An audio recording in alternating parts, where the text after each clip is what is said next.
Good morning.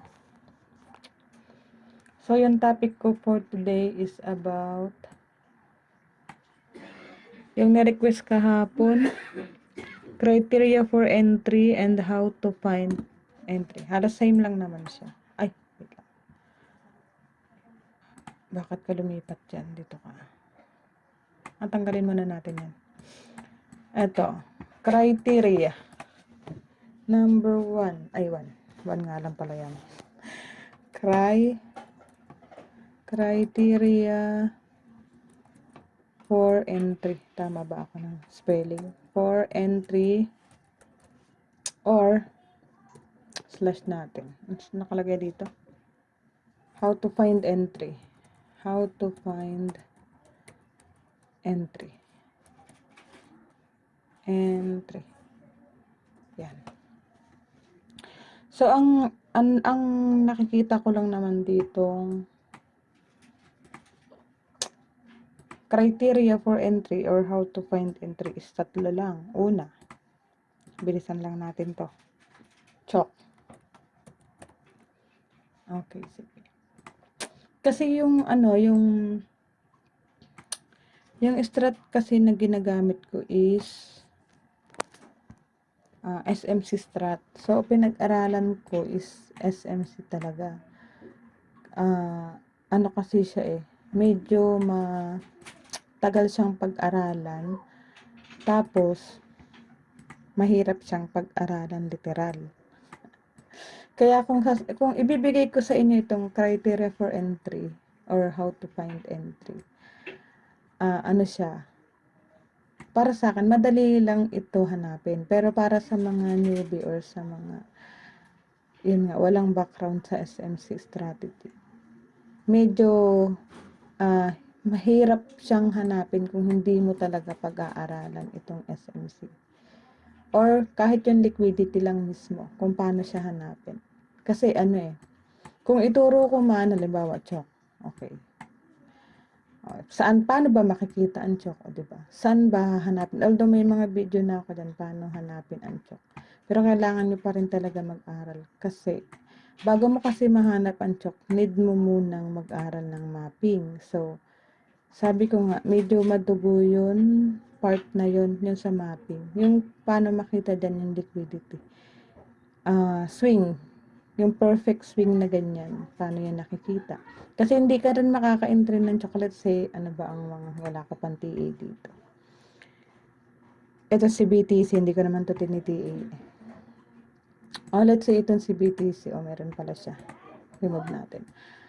Let's say itong si BTC, kung ganyan lang yung makikita nyo sa market, hindi nyo malalaman saan ba dyan ang chok, diba? Kaya need nyo pa rin talaga mag-aral ng bukod ng SMC para malaman nyo saan dyan ang chok. Kasi kung kahit ituro ka ng chok nga yun, alam ko kung nandun ang chok. Alam ko siya entryhan, pero kasi sa inyo, need nyo talagang pag-aralan ang SMC. Kailangan nyo talagang tiyagain siya. Yun, pinag-iisipan ko nga ito kahapon kung ituturo ko ba siya. Let's say lang ha. Let's say dito yung chok. Ipapakita ko sa inyo yung mapping nito. Let's say nandyan yung chok niya or change of character. Obvious naman dyan yung change of character. Pero depende pa rin yung sa TE sa kabuuan. Ito lang part na titinan ko. Let's say, ayan, one swing yan. Kumbaga, one impulsive or bearish impulsive move ang tawag dyan. One swing lang yan. So, kailangan nyo pag-aralan saan kayo titigil ng pag-map para makita nyo yung liquidity. Then, umangat yung price dito. Retracement na yan. Okay? Nung swing na yon. Then, bagsak ulit yung price. Sabi ko nga dati, tulad nito, hindi mo masasabing dito huminto yung price. Bakit? Kasi master candle yan Mula dito, 1, 2, 3, 4, 5, 6, 7, 8, 9, 10, 11, 12, 13, 14 is inside bar niya yan. So, wala dyan pinaghintuan yung price. Kumbaga yung liquidity walang nabuo sa loob. Dahil wala naman nakapag-liquidate dun sa master candle. So, saan ang swing nun? Ito ang nakapag-liquidate itong kandila na to dun sa master candle. So, dito siya hihinto. one swing ulit yan. Okay? Tapos retracement niya ulit pag ganun. Umangat.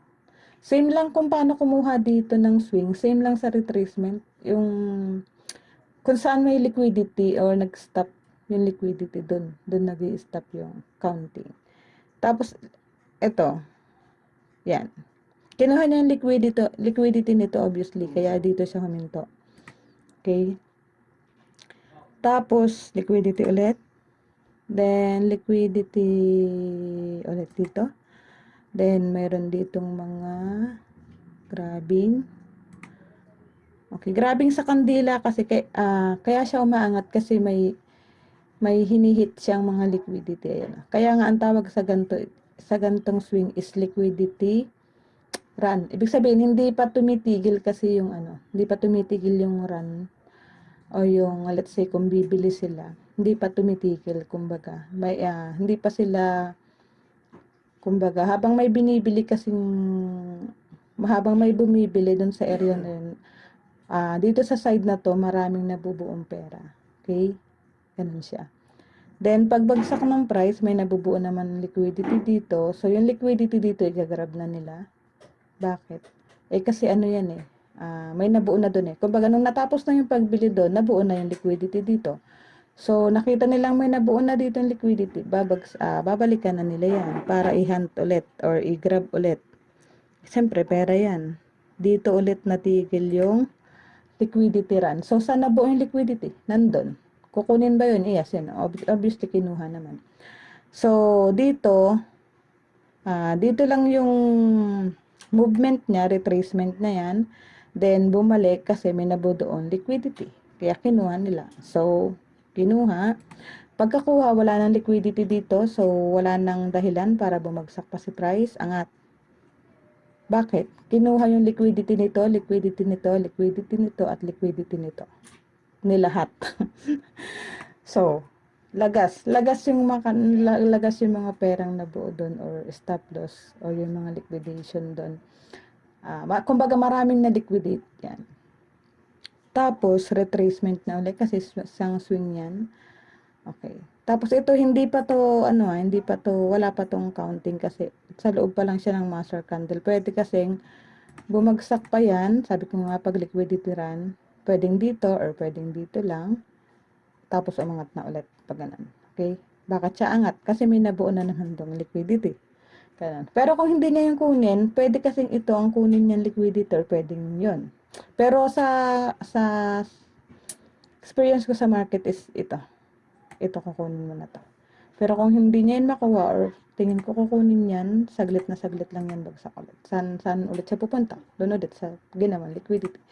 Yun nga, sabi ko nga, ang market is nagmumove kasi talaga siya. Para kasi kumuha ng liquidity. Yun lang naman yung dahilan ba't siya nagmumove. Para siya kumuha ng liquidity. Wala nang iba. Okay? Kaya, importante malaman nyo na saan area or saan point sila kumukuha ng liquidity. Okay, tuloy ko. May tumawag kaya naputol. So, nasa naga ako. So, yun. Sabi ko nga, hindi siya, kumbaga, hindi nyo siya malalaman kung nasaan yung liquidity point kung hindi nyo to bukod na pag-aaralan. Okay, hindi kasi pwedeng halimbawa dito. Tsambahan nyo lang siya dyan kung nasaan ang liquidity point, diba? Ang hirap, sobrang hirap niyan. Nasaan dyan ang mga liquidity yung dapat kunin, diba? Kaya maliligaw talaga kasi ang trader pag hindi alam kung nasaan ang liquidity. Kasi hindi niya alam saan ni entry, hindi niya rin alam saan mag-out. Hindi niya alam kung liquidity na ba yung nakuha or hindi pa, diba? Pero na lang kung may mga ginagamit kayo mga pattern or mga indicator. So, kung okay sa inyo yun, goods yun. Pero kasi, pag ako kasi, liquidity talaga unang kong hinahanap din. Kasi pag nakita ko ng liquidity, let's say, yan, yung mga point na yan, yung may mga bilog is liquidity yan. Madali ko na siyang mahanap or madali ko na siyang matradean. Kasi alam ko kung saan pupunta yung price. Halimbawa, let's say ito, yun nga, sabi ko nga, kung hindi kunin to, possible, dyan lang siya. Then, ito ang kukunin niya sa baba. Dalawa lang naman ang liquidity pwede niyang kunin. It's either dito sa taas or dito sa baba. Pero sabi ko nga, yung experience ko kadalasan, kinukuha to. Kasi ano ba to? O, pwedeng hindi yan ang kunin or sa baba. Ito, sa baba. Kasi kung down yan, kung down ito, malamang sa malamang, hindi niya na yan kunin. Titignan ko kung ano, kung chok ba yun. Kasi kung chok, hindi yun kukunin. Let's say, chok to, no? Okay, pull back ito. Yan. So, may bukod na akong ano, video paano kumuha ng pullback. Ito. Itong retracement niya dito, niliquidate nung pullback. Ito, invalid pullback yan mga yan, or retracement. Yan. Tapos, yung unang makakapag-liquidate sa mga yan, or kahit sa previous, or kahit sa lahat yan kunin, yun ay magsisilbing pullback niya. So, ano ba nangyayari sa price pag may pullback? Usually talaga nagda-down. Kaya itong itsura nito, I think hindi niya to kukunin agad-agad. Kasi kung kinuha niya man yan, let's say kinuha, ano na to? Chok agad to. Mas malalim ang magiging bagsak ni BTC. Kung nag-chok yan. Kasi chok yan eh. Hindi naman yan ganun, tas kukunin din agad. Parang hindi yan mangyayari. Ang gagawin ng price dyan, kung naging chok na yan, nag-grab na yung pullback, ganyan na yan. Medyo mababa na yung bagsak. Kasi, sabi ko nga, ang pag nag-chok, medyo mahaba yung mga rally niya. Okay? Katulad yan, chok. Nakailang retracement bago pa nagka-pullback. So, nung nagka-pullback, in case na kunin, chok agad. Kung nag-chok yan, medyo mahaba yung ano yan. Hindi yan gumanyan, tapos kukunin din agad chok. Kasi kung mangyari yan, trend reversal nga ulit. Kung nag-chok over chok, let's say chok na, nag-chinok pa, meaning, ang kung mag-reverse, halimbawa, nag-chok over chok na siya dito, tapos, hindi na yan magpapangatlong chok pa ulit doon. Kumbaga, trend reverse na ulit. Paano nagiging trend reverse? Dito na ang magiging chok niya. Okay? Tapos, hahanap na yan ng pullback dito. Ito ang magiging pullback niya kung yan ang gagawin. Tapos, kung maliquidate ito, let's say dito, na-liquidate yan si pullback, ito na magiging chok niya. So, ang price ay gagano na ulit. Kung ganyan ang gagawin niya. So, sa tingin ko, downtrend siya. I guess. Hindi yun. Yung kanina, mas ako dun sa gagawin niya. Kanina yan, dyan. Mas ako dyan. Dito ka. Yan. Sa tingin ko, mas okay yung ganyan. Pero hindi perfect na ganito ha. Sabi ko nga, hindi perfect na ganito, chok agad ha. Pwedeng ganito kasi, let's say, nag-pullback, then bumagsak si price, then, let's say, hindi niya muna kinuha siya si pullback, kasi pullback yan, medyo, din yan, matagal-tagal kunin. Pero in case na kinuha, ayos lang naman, valid. So, kung dyan lang siya sa gitna, tapos bumagsak kinuha ang liquidity nito, then, let's say, hindi pa rin kinuha ang liquidity nito, kalahati lang yung tinaas, then kinuha ulit yung, mas kinukuha niya yung liquidity sa baba, ibig sabihin nun, downtrend, kung mas kinukuha yung liquidity sa baba. Okay? Ibig sabihin, downtrend. So, let's say, ang haba ng niya, puro lang siya retracement. Ganyan. Or correction sa ibang salita. Tapos, doon pa lang nagkaroon ng chok. Let's say, ganyan ang ginawa niya. Okay, 'di ba? Last retracement. Tapos ito pullback niya, then nag-chok siya dito. Pagka ganyan ang itsura kasi ng ng market, usually may entry ako diyan kasi chok na yan eh. Kumbaga, change of character na siya. Mas mahaba na yung lalakbayin niya. Mas mahaba pa ang lalakbayin niya ulit sa baba. Gagawa na ulit yan dito ng mga retracement or correction yan. Liquidation ulit, retracement, liquidation. Gagawa na ulit siya until may mag-pullback na ulit. Okay? Tapos may mag-chok na ulit. Ganyan usually kasi ang ginagawa ng market. So, downtrend pa rin. Downtrend pa rin yan kung chok na ulit ito. Pag nag-chok ulit yan, entry ulit. Bakit entry ulit? Kasi ganito na ang gagawin ulit ng price. Bababa na ulit pag ganun, wala na tayong space. Ganyan lang ang lagi niyang ginagawa. Pag nakakakuha ng pullback, lalo na pag nag-chok, mahaba yung nagiging rally niya or correction niya pababa. Bago pa ulit makakuha ulit ng pullback. So, yun. Kaya ang mga dito sa unang how to find entry ito, pullback and chok ang the best entry for me. Sa pullback kasi sabi ko nga, mababa o maano lang yan. Maliit lang kasi na portion. Pero pwede kayo umentry kasi pullback yan eh. Kumbaga, sabi ko nga, buwelo yan eh. Kumbaga, pag nakuha ang pullback, may ibababa talaga siya. May ano rin siya. May impact din siya sa market pag nag-pullback. Medyo mahaba-haba din yung ano na. Pero siyempre nga, sabi ko nga, mas mahaba ang kinukuha ng chok kaysa pullback. So, yun na. Halimbawa, ganyan nga itsura niya. Nag-pullback dito. Tapos nag-pullback ulit dito din. Sinok niya rin agad. So, entry. Entry tayo dyan. Tapos, ang magiging ano ko dyan is dito sa pullback na to. Since malapit lang naman na siya. Kasi in case na kunin ulit yan, let's say, hindi ganyan ang nangyari. Dito, tapos sabay kinuha na yun. May ganyan eh. Ganyan ang ginawa ng market. So, valid pa rin yan. Dito ang chok. Okay? Gets niyo po ba? Diba? Medyo mahirap. Pero ano siya, maganda kasi siya pag pinag-aralan niyo talaga. Ano siya, hindi kasi siya tsamba sa market. Ano talaga siya? Yun kasi talaga yung ginagawa ng market. Kasi more on liquidity nga kasi siya. Kasi itong mga ito, liquidity kasi yan eh. Sabi ko nga, diba? Yan, liquidity kinuha niya. Pag nagka-grab kasi ng liquidity, may reaction talaga si market.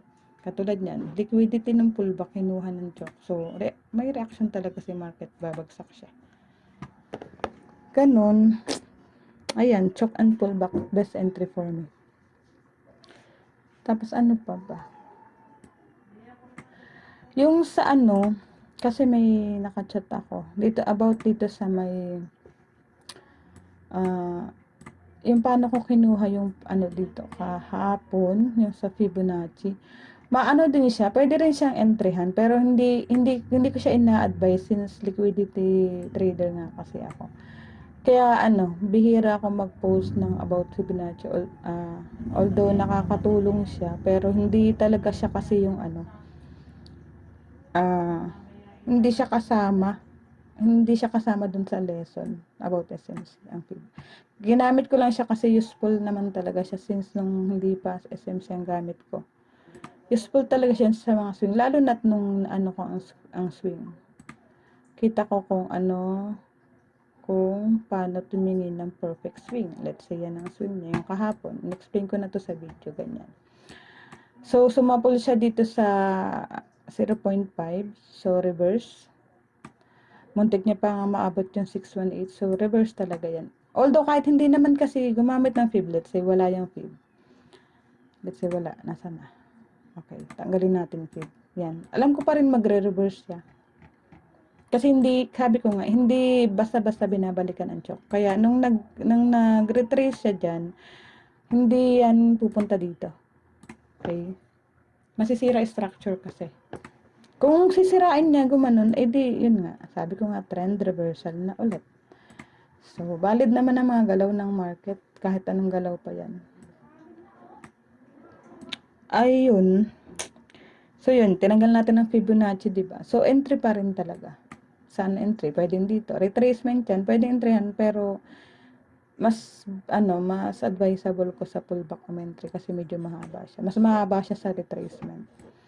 Okay? So, bakit naging mahaba yun? Kasi chok pa rin yan eh. Hindi pa rin wala pa rin pullback eh. Kasama pa rin yan sa chok. Ayan, kasama pa rin yan. Part pa rin yan ng chok. Yung area na yan. Hanggang hindi nakukuha si pullback. This one. Ito yung magiging pullback niya. Hanggat di yan nakukuha, o hindi naliliquidate si retracement, o walang retracement na nililiquidate, hindi magkakaroon ng pullback, hindi magkakaroon ng panibagong entry na maganda. Okay po.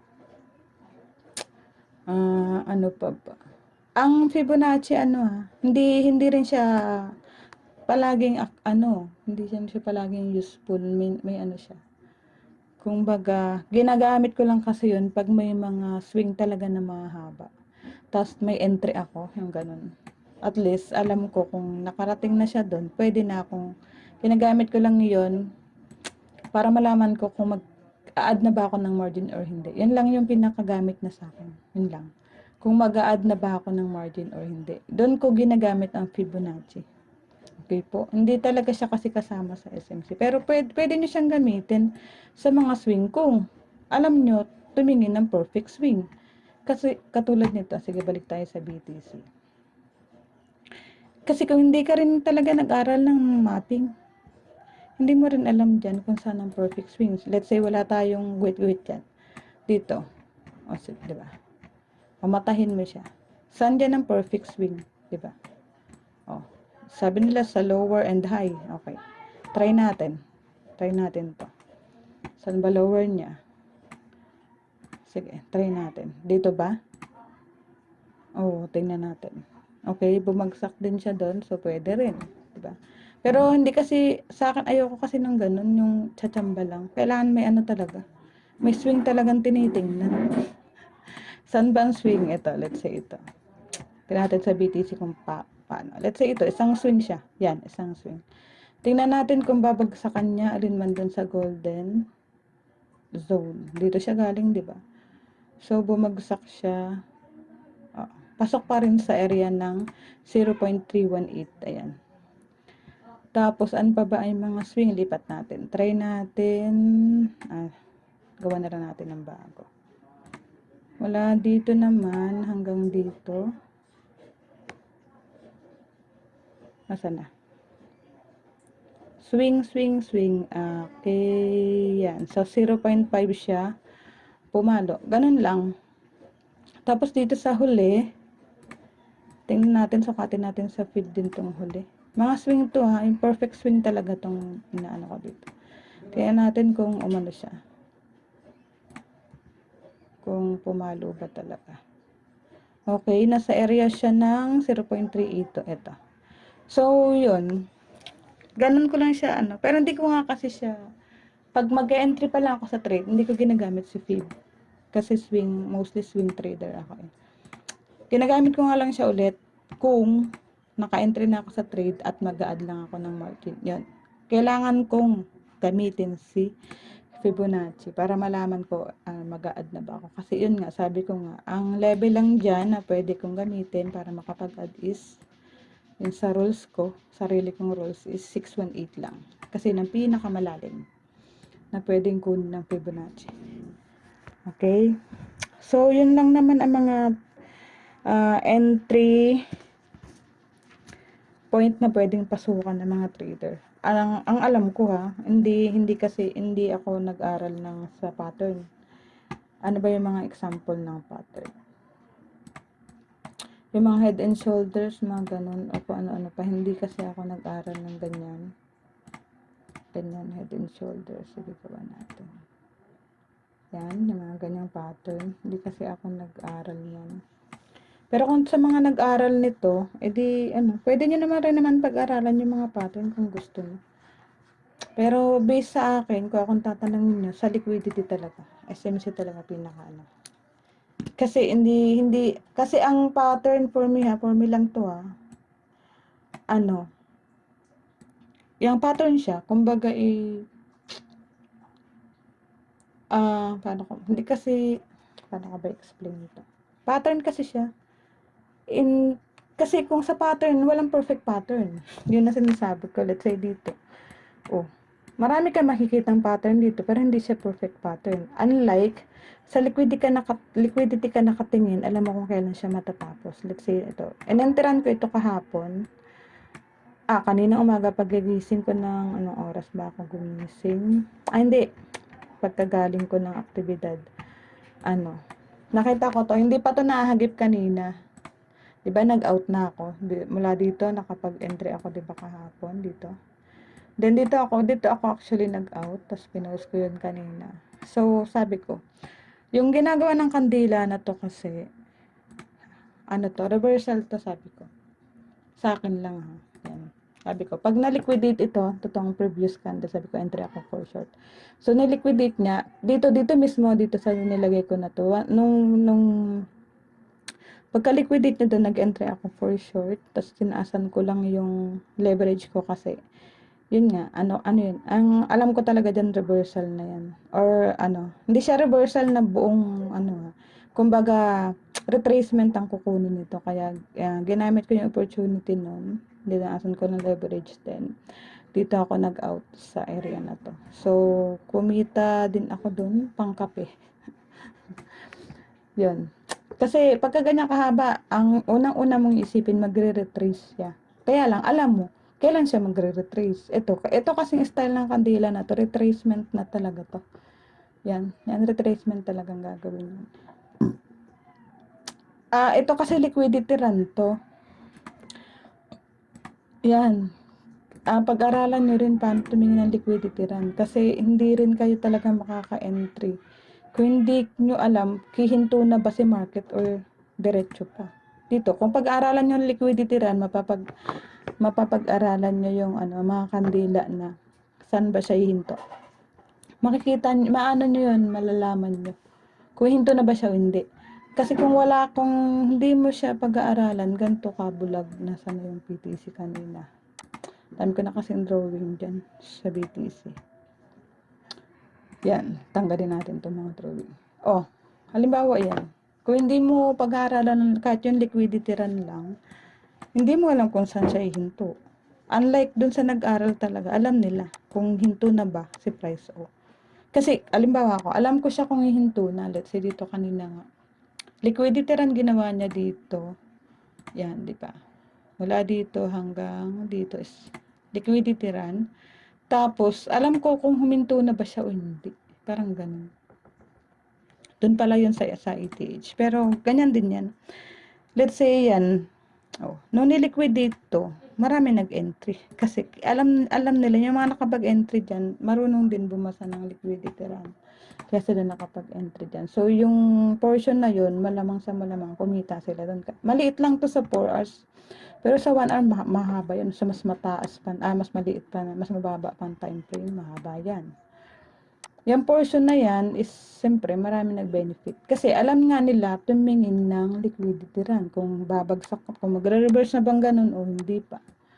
Yun kasi ang kagandahan pag nag-aral ka ng liquidity. Malalaman mo kung saan siya hihinto, kung tuloy pa ba, ganun. Let's say ito, bumagsak. Kahit wala pa to, let's say takpan natin mula dito hanggang dito sa baba. Kahit wala pa yan, malalaman ko kung mag-reverse na yung price or tama at titigil na dun yung price, malalaman ko siya. Let's say wala pa tong iba na to. Let's say dito pa lang, ito pa lang yung price. Yan pa lang. Yan, ganyan pa lang ginagawa niya. Tapos, pumasok sa isang kandila. Let's say ganyan. Wala pa, hindi ko pa alam yung mga Yan, yung mata ko, pagka ganyan ng style, nakaabang na dyan. Kasi sa haba ng swing niyan, possible, magre-retrace na siya. Tapos, saabangan ko na lang yung next kandila na i-move. Dito ako nag-entry. Ganyan. Yan. Pag niliquidate yung kandila na yan, entry 4, long. Okay. Tapos itong area na to, yan, at saka yun, kumbaga yung portion na yan is nakuha siya. Kung ilan leverage ko dyan, di bahala na ako doon. Tapos, let's say ganyan, di ba nag-retrace? Tapos, yung ganyang style ulit ng kandila, malalaman ko ulit kung tapos na ba. Dito. Ito yung candle confirmation kasi na sinasabi. This one, nung niliquidate yung candle, entry for short. Ganun din sa dito. Yan. Paulit-ulit lang naman yan. Let's say dito ulit. Ito. Asan na yan? Dito. Entry for short ulit. Tapos dito. Okay. Entry for long. Ganyan. Paulit-ulit lang. Tapos dito. Entry for short. Kita niya na. Dito. Wala dyan. Pangit yan. Okay. Dito. Entry for short ulit. Okay. Kasi ano to kumbaga swift na agad to, makikita mo naman eh. So, hindi mo na entryhan yan. Swift yan eh. Tapos, ano pa ba? Okay, dito, same din. Long ulit. Ganun. Tapos, dito, pagkas-liquidate, short naman ulit. Tapos, dito, nung niliquidate tong area na to, I guess, dito. Ito magandang entry. Yan, for long ulit. Tapos dito, yun nga, sabi ko, nung niliquidate ito, short ulit. So, itong portion na to na ano siya, kumbaga na gagamit siya ng mga nag-i-scalp. Pero sabi ko nga, hindi naman ako ganyan mag-trade. Pinakita ko lang. Paano ako mag-trade? Swing, mostly swing. Ilang araw hinihintay ko? 3 araw, ganyan, 2, 3. Minsan mabot pa ng 5 days, tsaka ako nakaka-TP.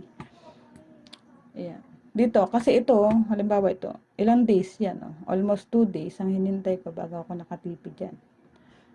Ayan, 4 hours kasi every candle. So, parang 3 days pa nga yata to, or 2 days mahigit.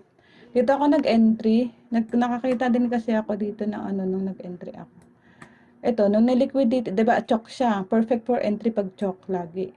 So, hinihintay ko talaga yan. Pag nag-chok, hindi ko yan pinapalampas, sabi ko nga.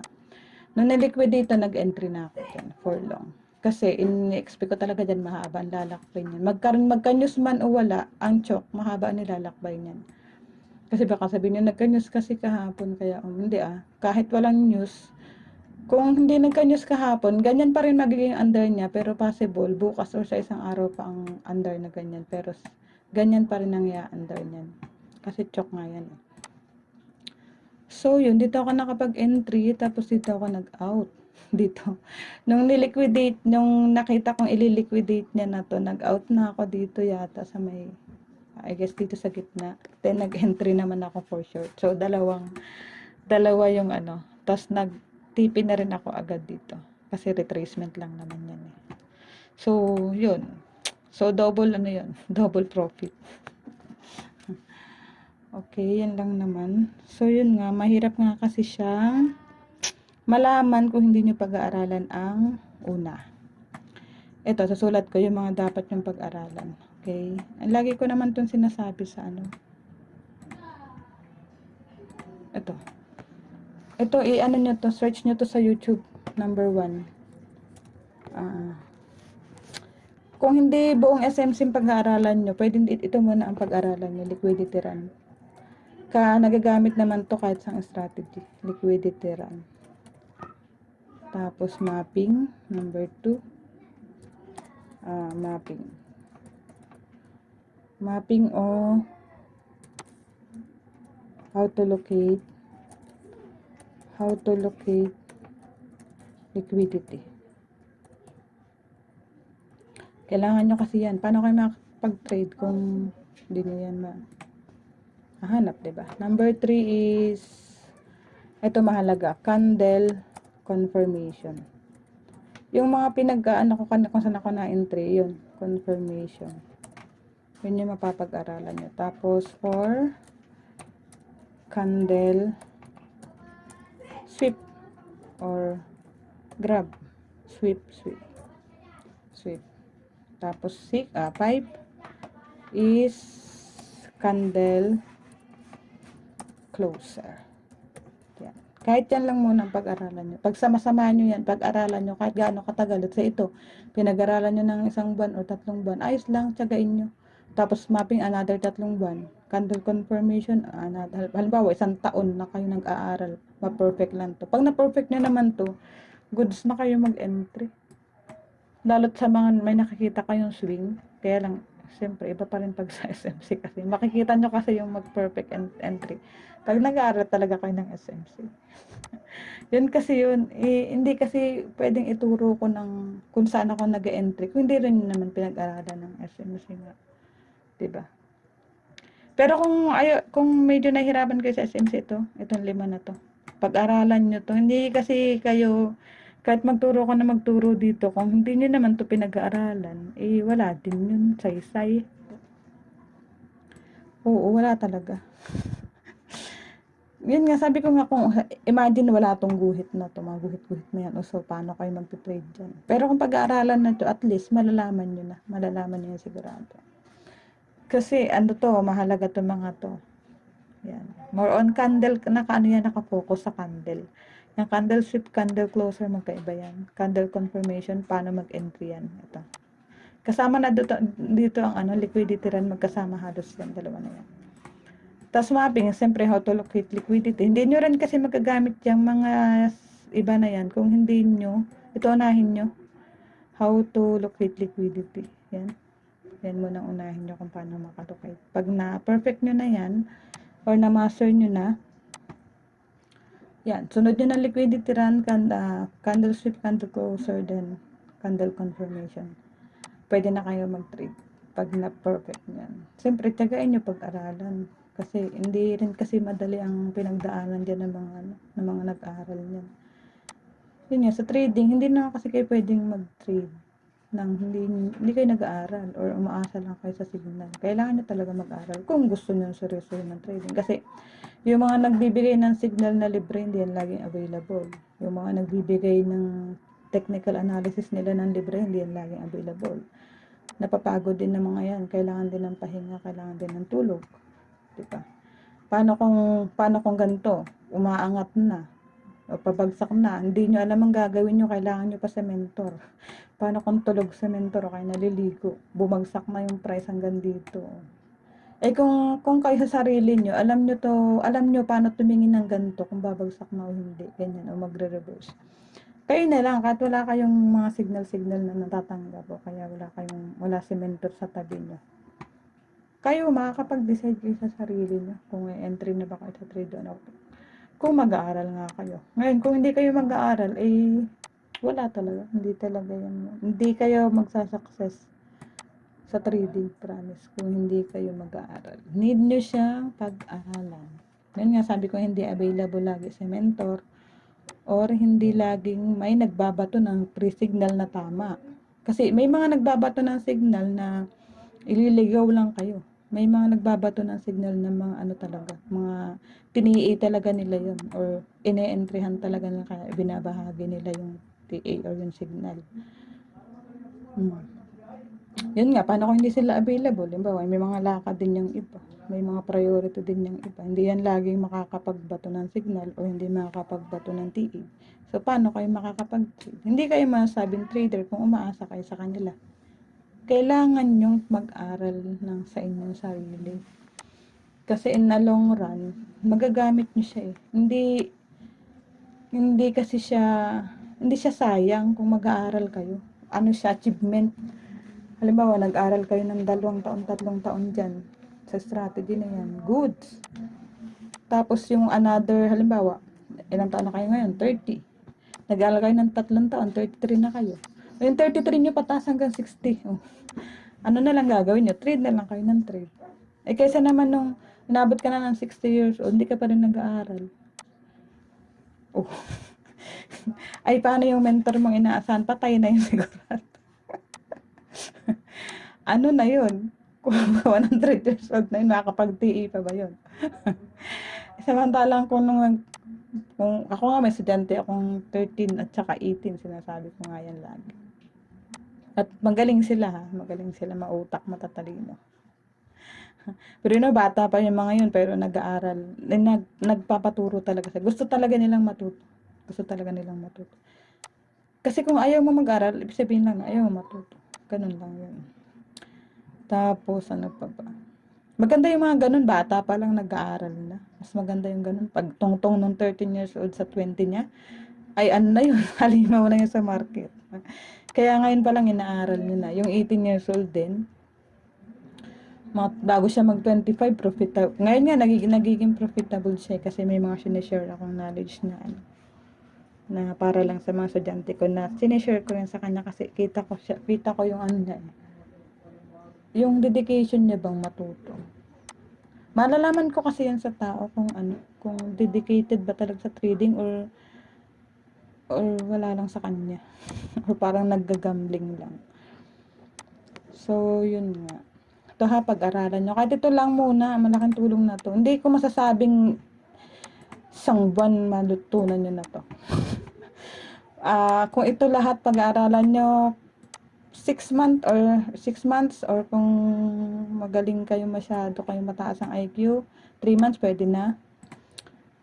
Pero sunugan ng kilo yung 3 months na sabi ko. Pero kung ang sulpot-sulpot ng pag-aaral nyo, baka buti kayo 1 taon dito pa lang.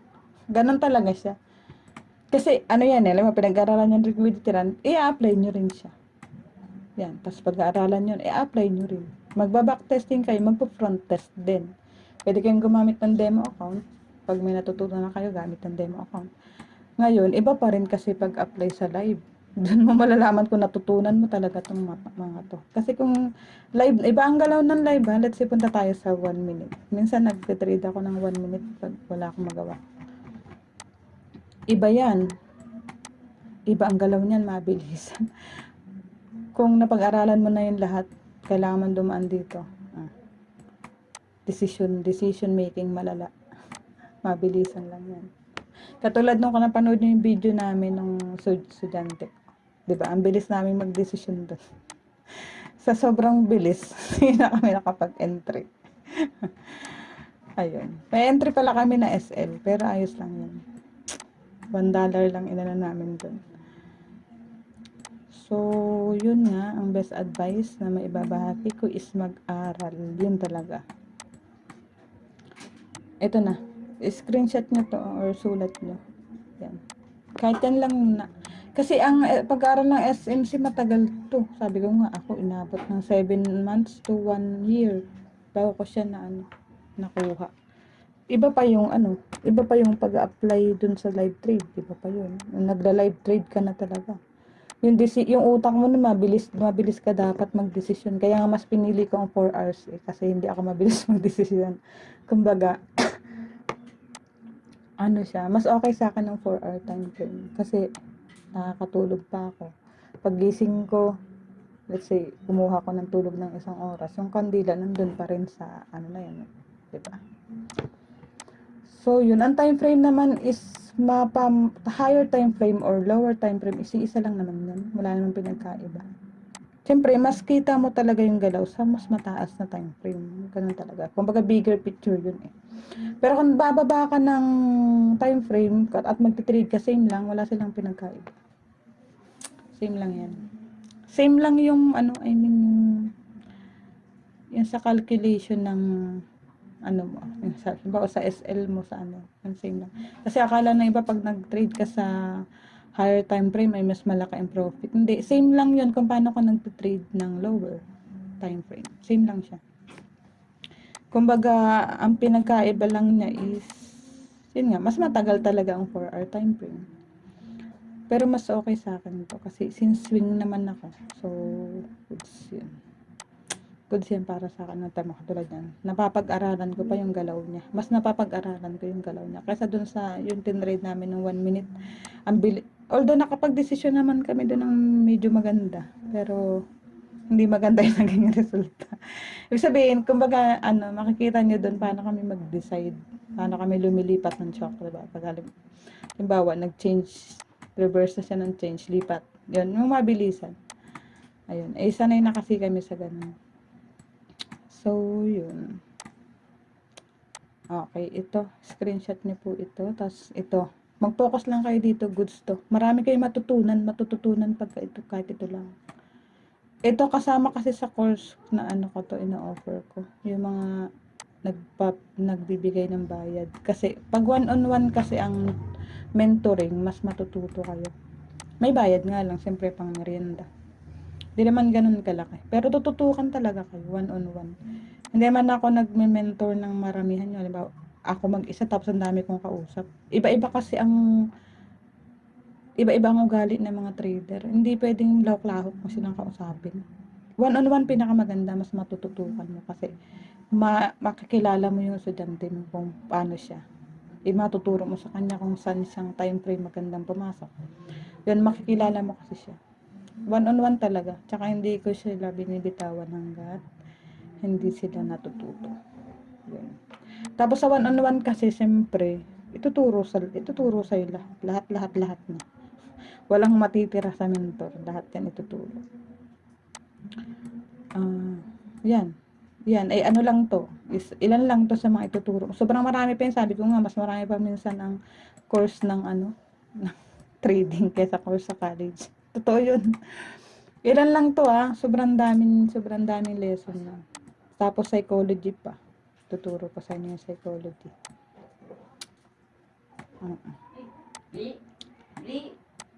Kasi kahit matutunan nyo to, iba pa rin pag mag-decision making. May mga secret kasi dong tinuturo or may mga technique or ini-explore ang mga mentor na sa inyo lang sasabihin. Yan. Okay, yun lang, mahaba na yung video ko. Sana may natutunan kayo. Magandang araw, magandang hapon, salamat.